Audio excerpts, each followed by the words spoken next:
just quit.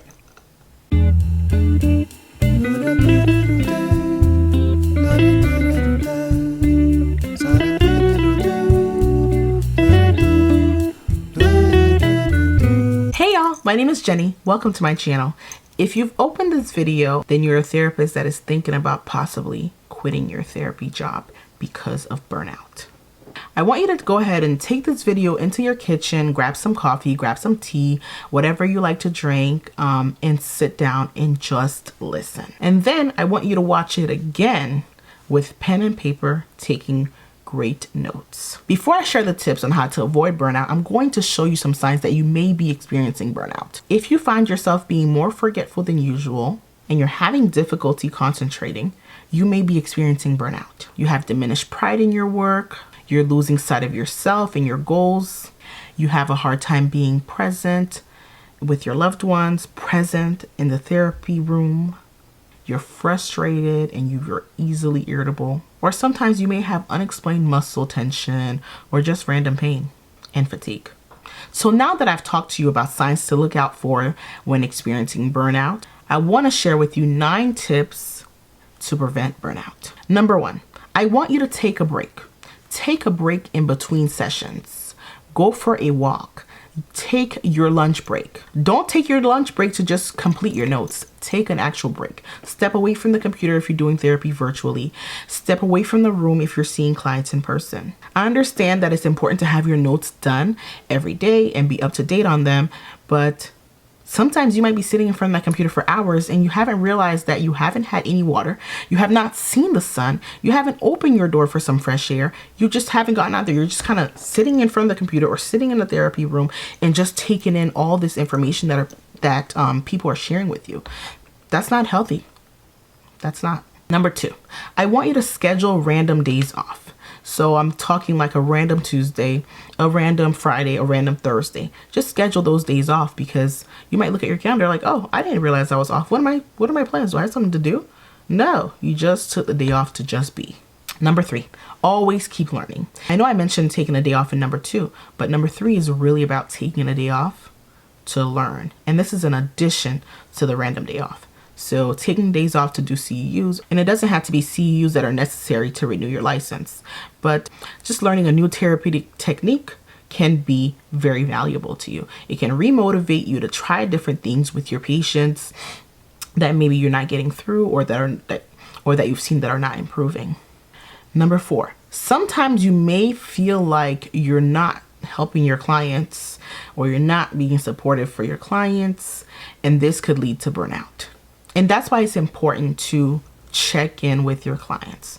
Ask them how therapy is going for them. Do they feel like it's beneficial? Ask them, check in with them. Because sometimes you might be working with them. You're like, oh my God, am I really helping them? Are they really improving? And it could be as simple as checking in with them and seeing what they think and, working through it with them. And clients really tend to like this because they feel included in the therapy session. They feel included in their care. Number 5. Refer the patients out, refer the clients out. If you're seeing a client that you feel like is not benefiting from your techniques, not really meshing with you, that's okay. Refer them out, have a conversation with them. Is this beneficial for you? And if it's not, would you be interested in a referral for a new therapist? And if that doesn't work out, you're always welcome to come back because sometimes a fresh perspective is needed, and that's okay too. It's not saying that you're a bad therapist. It's just saying that maybe you and this client didn't mesh, and that's okay. Number 6, seek supervision. Yes, even if you're licensed, you should seek supervision if you need it. You might notice that you're burnt out because you're feeling overwhelmed with a case. You feel like, oh my God, I've never worked with a case like this before. I really would like some guidance. Seek supervision. That's important, and it's a great way to learn and get a fresh perspective. Number 7, you may need a change. You may need to start working with a different population, start working from a different office. Maybe instead of working in person, you work virtually. Change your scenery. You can also decide to do presentations to teach people about mental health. And this is a great way to diversify kind of what you do as a therapist.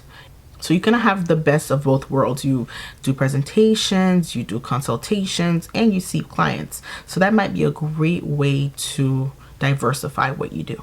And if you're also only seeing your clients in the morning, maybe you could start maybe seeing them in the afternoon or at night. That can be seen as a change too. Like, hey, I'm usually up early. I'm seeing all these people.